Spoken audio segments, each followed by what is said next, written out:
Hey, it's Dave. And Jerry.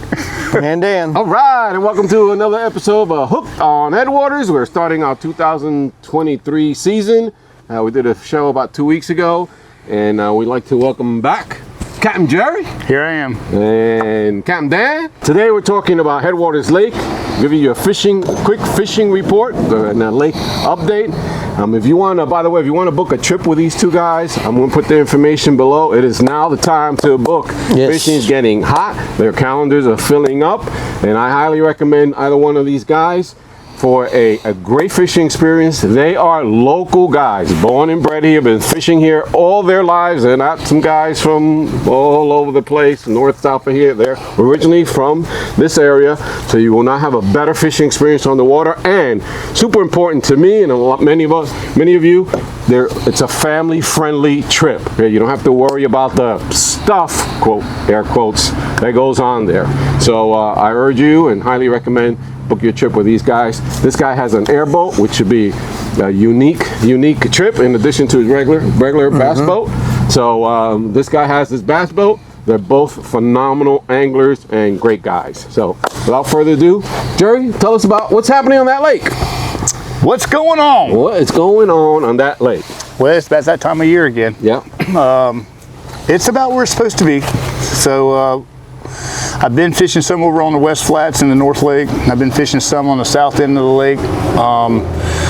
Right now, I think they're just getting ready to start. They haven't started yet, but I've seen some fish in some areas that's why they're there. They're getting ready to start doing their thing. And I've also seen some fish in some areas where I saw them 2 years ago, but they weren't last year. So I think that the lake has kind of changed this year, and there might be some fish going to be in some different areas. But right now, if you're on the lake, if you're coming down in your own boat or whatever, I mean, right now it's these three baits. It's buzz baits, chatter baits, and spinner baits all day long. Anywhere there's grass on the flats, you're going to find fish. Yeah. But yeah, other than being super duper windy. Yep, and we're going to talk about that on another video, which will probably be immediately following this one. Dan, what's going on? Similar stuff to what Jerry's been doing. I too have been fishing some of the open water stuff. I've been catching most of my fish on the bladed jig, the J3 depth charge. Been doing pretty well with that. Also, I'm like Jerry, I'm finding these fish are setting up, getting ready for the spawn. That doesn't mean that there's big giant balls of fish in the places they may have been before, but the areas that I've seen them, just like Jerry, where I've seen them moving in, they're starting to do that. I actually saw some beds last week. Nothing was on them, but they were fanned, and I do not believe they were tilapia beds. I'm pretty sure they were bass beds. Okay. This isn't anything to get all wigged out about. They're spawning, because they are not spawning yet. They are not spawning yet. But they're thinking about it. Yeah. So there's some fish that are doing that. Like I said, a lot of my stuff has been the depth charge. And catching some on the big, the mega bopper from Net Baits. Yeah, I've been doing pretty good. The green pumpkin, red flake's been a good color lately. There's a depth charge right there in that box if you want to show. Yeah, there's one sitting right there, I believe. Yeah. So that's a good jig right there. Yeah, the J3 fishing guys need to check them out. You can get a bladed jig and a spinner bait for the same price of a leading competitor, but you get two baits instead of one. So that's the J3 depth charge. It's a modular bait. You can switch it out. Oh, I dropped the screw. With a turn your bladed jig into the spinner bait or vice versa. It's been doing good. I like the big Spanky from Net Baits. I've been putting that as my trailer, and that really has been working well, especially in the big grass flats where you got to cover a lot of water. Also, I have been catching some on rattle traps. Matter of fact, I caught some yesterday on rattle traps. Some of them are coming from around the cypress maze, just zigzagging, casting a rattle trap into those deeper holes, and hitting the points. All the visible stuff has been pretty good. So those have been my three main baits there. Top water in the morning, as usual. But yeah, that's about right. I think the water temperature's about right. What was it today? I'm going out now, but I haven't been out. But when I got there yesterday, I saw 70, 69, 70, and it got up to 74. So that's perfect. I mean, it's right where it should be, I think. I mean, we've had a lot of cool days here in a row. Haven't had hardly any rain. It's dry. So, I mean, things are kind of just falling in place. So other than just a crazy wind.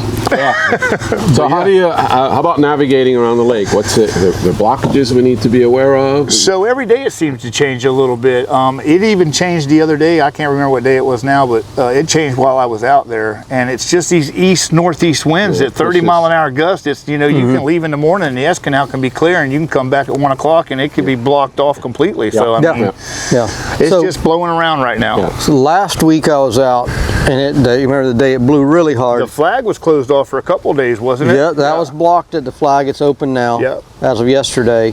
But the east turnout from the S Canal, that you could hardly get out of. The wind blew so hard, it changed the way the whole lake looked on that northeast area. I bet it blew 40, 50 acres worth of floating islands all the way south of the south pit. South of the south pit, right there where there's may one day be a marina. There's a deep hole. The entire thing is completely covered with floating islands. You cannot get to it. See, I was fishing in there 3 weeks ago. You won't be fishing in there today. Like we say, the landscape on this lake changes. I was actually, that's where I was catching all those buzzbait fish, was right in there. So now you can't even get to that. So, but yeah, the lake does change. I'm sure Jerry's noticed too. There's some places that just a few months back was topped out with hydrilla and had hyacinth, and I think they went in there and sprayed. I don't know if they're using a different spray or what. I'm not a scientist when it comes to this stuff. It killed stuff. the wrong thing, I think. Well, the hydrilla is almost non-existent there now, and the fish were on fire in that area, and now they've changed. And there's 2 or 3 areas like that. All of a sudden, the hydrilla is gone. That's right. At the end of summer, which is odd to me. So if any of you aquatic vegetation management guys knows what's going on, please comment below. Tell us what your opinion is. It would be greatly appreciated. All right, well, but yeah, that's it pretty much. That's what's going on out there. Well, there you have it, folks. The lake and fishing report. Join us on next week for an update. We're going to try and bring you these each and every week as best we can. Make sure you please subscribe, hit that thumbs up and the notification bell. It really helps us expand the channel, helps us with our partners. And speaking of partners, please support our partners.